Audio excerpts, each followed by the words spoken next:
So I'm going out for a walk along the reservoir this evening. It's early evening and I can see the house martins are out and about and they're feeding on insects that are coming off the water and also off the grass, which is along the other side of the dam wall. So that's where they're feeding, and then as the evening wears on they all start to congregate back around the houses, and they're basically coming back because this is where they nest. All of the natural nests that were on these houses a few years ago were chipped off when they came around and painted the soffits. So I put up these artificial boxes and they're really good. They seem to be used every year.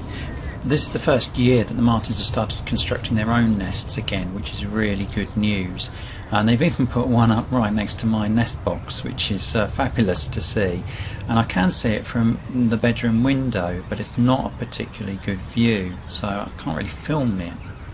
So it's a little bit dark in here because I'm actually using blinds at the window as a bird hide, an aerial bird hide. And a little camera here on a stick, and I'm able to point that out there and we can get a bit of a closer look at what the birds are doing without them being too disturbed by seeing me. So we'll just give this a little try.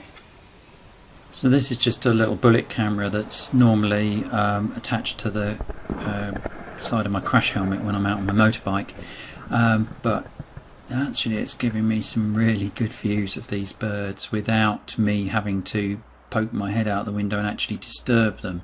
So there's the little one, it's home built nest, and there's one just coming into the nest box itself, and they do stopper up the entrances to the nest box as well, and just for comfort I guess, but they're coming and going quite happily. It's really nice to see. So it's early evening, you can just stand out there and watch them all coming in. You can hear them chitter-chattering away, and they're just going round in these circles, sometimes clinging onto the tiles on the front of the houses, and then they just launch themselves off. Now slowed down 10 times, you can see the white patch on the rump and the forked shape to the tail.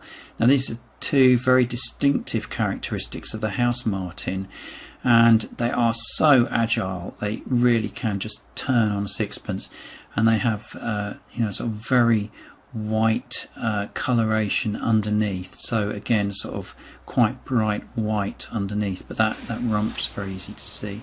Now, there's a few species that might get confused with them, swifts, which are basically very dark coloured, and they just look like little black sickles flying through the air. Very, very agile, very fast. They sort of screech in these little bands as they pass you.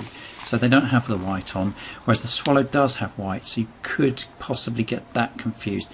But look, it has these real tail streamers. They're really quite long, so if you see those, it's not just a fork. And also they do have a red face, although that might be, well, sort of orangey red. It might be difficult to see in flight, but those streamers are very easy. Sand martins are not ones that will nest on your house. They tend to nest in cliffs. They have this bar across the white underneath, which isn't present on the house martin. As I said, they're white right the way through. So the sand martin is a sort of browner colour as well.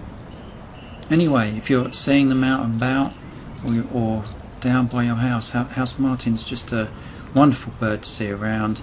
You know, they've done a huge migration to get to us, so it's fantastic to see these birds returning.